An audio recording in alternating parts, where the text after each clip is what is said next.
약 1년 전인 유튜브 채널 초창기에 아주 간단하게 김홍도가 토슈샤의 샤라쿠라고? 아닌 건 아닌 거다 라는 영상을 올렸습니다. 김홍도 샤라쿠 썰은 꽤 입에 오르내리는 이야기지만 워낙 근거가 희박해 재미삼아 이야기하는 정도였고, 다만 창작을 하는 입장에서는 매우 매력적이고 상상력을 발휘할 부분이 많아 관심을 두는 정도였습니다. 그런데 최근 김홍도가 일본의 우키요의 화가인 샤라쿠라는 썰이 다시 유행하는 거 봅니다. 여기저기서 질문이 들어오더라고요. 그래서 오늘은 예전 영상에서 그냥 간단한 말 한두 마디로 지나갔던 이야기의 근거 자료들을 소개해드리고 각자의 판단에 맡기는 영상을 만들려고 합니다. 일단 사전지식 체크 차원에서 살펴보면 김홍도에 대해서는 따로 설명을 안 드리겠고, 샤라쿠는 일본의 대표적인 우키요의 화가입니다. 일단 우키요에란 일본 에도 시대의 서민 계층을 기반으로 발달한 풍속화인데, 기본적으로 목판화 위주로 대량 생산을 했던 대중을 상대한 예술 오락작품이었습니다. 좀 더 날 것으로 이야기하면 일반 풍경화나 생활 속의 모습을 그린 그림은 물론 지금으로 치면 연예인 화보, 그라비아 화보, 어른들 화보 같은 카테고리까지 다 포함하는 그런 장르입니다. 이들의 화풍이 빈센트 반 고흐 등 서양의 인상주의 화풍에 큰 영향을 미쳤다곤 하지만, 그 과정을 살펴보면 우키요의 대단함보다는 새롭고 독특함이 주 관심의 요소였던 걸로 보입니다. 여튼 샤라쿠는 이 우키요의 화가였지만 1794년 5월에 등장해서 딱 10개월만 활동하고 사라졌기 때문에 미스테리한 인물로 남아있습니다. 다만 샤라쿠는 당시에는 크게 인정받지 못했습니다. 각설하고 기본적으로 김홍도를 샤라쿠라고 말하기는 무척 어렵습니다. 일단 김홍도 샤라쿠 썰의 근거는 김홍도가 일본 대마도의 지도를 그리러 간 시기가 샤라쿠의 등장 시기와 겹쳤다든가, 화풍이 유사하다, 샤라쿠 활동 시기에 김홍도의 국내작이 없다 등인데, 화풍 문제는 각자들 느끼는 대로 보시고, 저는 실제 샤라쿠 활동 시기에 김홍도가 일본에 있지 않았다는 근거를 사료를 통해 제시해 보겠습니다. 다시 한번 체크하고 넘어갈 것은 샤라쿠의 활동 시기가 1794년 5월부터 약 10개월간이라는 점입니다. 자, 지금부터 조선시대 공식기록 3인방, 조선왕조실록, 승정원일기, 일성록 이상의 3사료에서 그 시기 김홍도의 행적을 크로스 체크해 보겠습니다.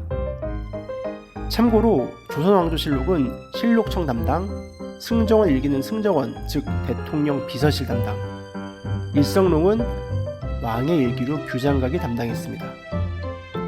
먼저 승정원일기 1794년 3월 8일, 샤라쿠 등장 약 2개월 전입니다. 이날 지방 수령들이 국정보고를 합니다. 이천부사 김익빈, 덕천군수 이경로, 진잠현감 임순호, 봉화현감 임채원 등 여러 명이 왕에게 보고했고, 당시 연풍현감이었던 김홍도도 보고합니다. 실제 기록된 대화 몇 개를 보시겠습니다. 이천부사 김익빈: 왕, 작년 농사는 어떠한가? 김익빈: 기장과 조는 대풍이었으나 콩이 적어 흉작이었습니다. 왕, 백성들의 생활은 어떠한가? 김익빈: 당장 급한 문제는 없습니다. 이번엔 덕천군수 이경로: 왕, 그대는 다스림이 훌륭하다는 소문이 있더구나. 농사는 어떠한가? 그리고 백성들의 불만은 없는가? 이경로: 흉년은 면하였으나 곡식이 많고 사람이 적어 곡식 반납 문제가 발생하고 있습니다. 노백과 논의하여 해결책을 마련하겠습니다.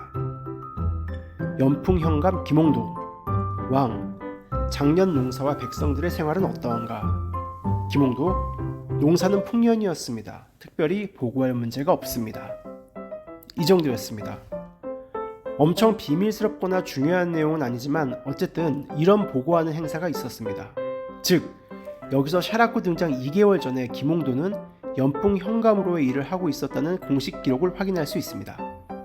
다음은 샤라쿠의 활동 시기인 1795년 1월 7일 조선왕조실록의 기록입니다. 호서 위우사 홍대엽이 서계를 올려 연풍 현감 김홍도와 신창 현감 권상이 모두에게 다스리지 못한 죄를 차등있게 매기라 청하고 라는 기록이 있습니다. 위우사는 지방의 천재집안 등 이상이 있을 때 엄영으로 파견하는 직책인데, 그 위우사 홍대엽이 지방을 살피다 김홍도의 문제를 지적한 겁니다. 내용이 좀 부족하죠? 같은 날짜의 일성록을 보겠습니다.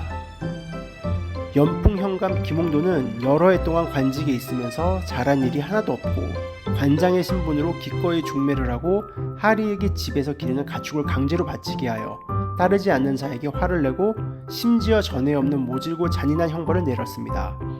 또 들으니 근래에 사냥을 한다면서 온 고을에 군정을 조발하여 결혼수에 따라 날짜를 계산하여 분배해서 벌금을 거두니 경내가 술렁거리고 원망과 비방이 낭자하다고 하였습니다. 그런 까닭에 연풍형의 이방을 잡아다 조사하니 그가 바친 공초가 소문과 털끝만큼도 차이가 없었습니다. 백성을 가혹하게 대하는 이러한 부류는 엄하게 감처해야 합니다. 여기는 좀 자세하네요.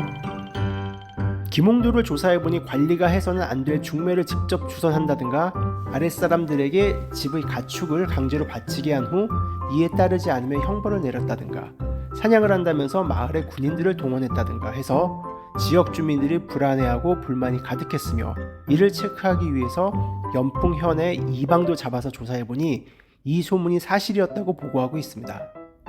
즉, 이 시기에 김홍도는 연풍에서 좋은 일이든 문제되는 일이든 활동을 하고 있었음을 알 수 있습니다. 다음 날은 1월 8일 일성록을 보면 이번에는 비변사가 나섭니다. 비변사가 아뢰기를 충청도 위우사 홍대업의 이 서계를 보니 전 연풍 현감 김홍도의 죄를 자세히 논하였습니다. 하리가 기르는 가축을 억지로 바치게 하고 심지어 전에 없는 모질고 잔인한 형벌을 주기까지 하였으며 사냥을 한다면서 결혼에 대해 벌금을 거두니 온 경내가 술렁거리고 원망과 비방이 낭자하다고 하였습니다. 하차는 그가 국운을 입고는 보답할 것을 생각하지 않고 이렇게까지 방자하게 악행을 저질렀으니 이미 채차했다고 해서 그대로 두어서는 안 됩니다. 의금부로 하여금 잡아다 신문하여 엄하게 감죄하게 하소서라는 보고입니다. 다음은 1월 14일 승정원 일기입니다. 홍인호가 의금부에 계문을 올려 아뢰었다. 연풍 전 현감 김홍도를 체포하여 엄중히 신문하고 신창 전 현감 권상희를 체포하여 처리하는 일에 대해 전교를 받아 계문을 올립니다. 김홍도는 부임지에서 아직 상경하지 않았으며 권상희는 충청도 공주지역으로 내려갔다고 합니다. 관례에 따라 포청에서 장교를 파견하여 함께 체포해 오는 것이 어떻겠습니까? 전교 허락한다 라는 기록입니다. 즉, 홍인호라는 사람이 보고하기를 김홍도가 아직 부임지에서 서울로 안 올라왔고 권상희는 공주로 내려갔으니 포도청에서 사람을 보내서 잡아오자고 했고 왕이 그러라고 한 겁니다. 마지막으로 1월 18일 기록입니다. 먼저 승정원 일기. 의금부에서 아직 체포하지 못한 죄인들의 사면 명단을 성도구에게 전교하여 말하였다. 임붕한, 권상희, 김홍도, 시민을 석방하라. 같은 날 일성록입니다. 의금부가 올린 아직 잡아오지 않은 죄인에 대한 사단자로 인하여 정교하기를 임붕한, 권상희, 김홍도, 시민은 풀어주라 하였다 입니다.